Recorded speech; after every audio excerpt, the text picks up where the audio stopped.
पहा 6 नंबरचा प्रश्न असा आहे. स्वाध्याय 2.2 मधील 6 नंबरचा प्रश्न आहे की पुढीलपैकी कोणती संख्या म्हणजे पुढीलपैकी कोणत्या संख्येला म्हणजे ह्या संख्येला 3, 4, 5 आणि 6 ने निःशेष भाग जातो. हे तर अशा वेळेला तुम्हाला थोडं हे असे नियम माहिती पाहिजेत. कोणते? कसोट्यांचे. 3 ने भाग त्याच संख्येला जातो जी संख्या 3च्या पटीत असणाऱ्या संख्येला 3 ने भाग जातो. आणि ज्या संख्येच्या एकक स्थानी 0 आहे, ज्या संख्येच्या एकक स्थानी 0 आहे 4 असेल तर त्या संख्येला 4 ने भाग जातो. 5ची कसोटी म्हणते की ज्या संख्येच्या एकक स्थानी 0 आहे आणि त्या किंवा एकक स्थानी जर 5 असेल तर 5 ने भाग जातो.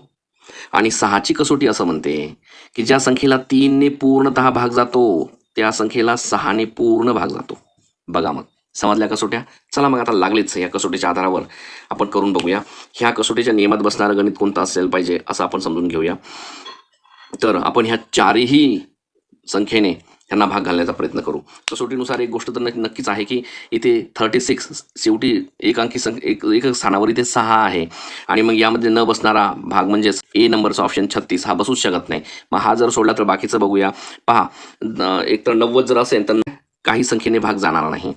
मग राहिला 60 आणि 80 या दोन्हींपैकी चेक करून बघूया. असं पटापट केलं तर मग लागलीच उत्तर मिळतं आणि कमी वेळेमध्ये आपण उत्तर काढूया 1 मिनिटात. पहा आपल्याला अगोदर घ्यायचं आहे 80 कारण 80 आणि 60 यापैकीच भाग राहील. एक आपल्याला शंका आहे की यापैकी येऊ शकतं उत्तर. मग 80 जर असेल तर 80ला 3 ने भाग जातो का बघूया. 3 दोन्ही 6 3 त्रिक 9 म्हणजे 3 दोन्ही 6 7 8 राहिला 20 3 5 15 3 6 18 3 ने भाग जात नाही म्हणजेच कारण इथे 20 येतोय 3 ने भाग जात नाही सोडून द्या. म्हणजेच आता एका जरी संख्येने भाग नाही गेला तर समजायचं ते आपल्या काहीच कामाचं नाही. 90ला तर जातच नाही कोणत्या संख्येने म्हणजे यापैकी एका संख्येने जे की अडचण येते कोणती 5 ने येते. आता राहिलाय फक्त 60 आणि 60चं बघूया. 5 1 5 6 5 गेला 1 राहतो वरचा 0 खाली आला 10 झाले.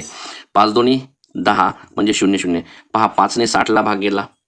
मग 6 ने तर 100% जातोच 6 10 60. राहिलाय 4चा भाग 4 ने भाग जातो का पाहण्याचा. तर बघूया एकदा 4चं चेक करूया. 4 आणि राहिला 2 म्हणजे वरचे खाली 0 आल्यावर झाले 20 4 25 जातो याने पण. राहिला 3चा तर 6 ने जातो म्हणजे 3 ने पण जाणार आणि 3च्या पटीतील संख्येला 6 ने भाग जातो मग 3 ने का नाही जाणार. त्यामुळे आता आपलं उत्तर इथं फिक्स आहे. राईट करा 60 हे त्याचं उत्तर आहे. आणि 60 या संख्येला 3 ने 4 ने आणि 5 ने तसेच 6 ने 3 4 5 आणि 6 या संख्येने भाग जातो. ठीक आहे घ्या लिहून.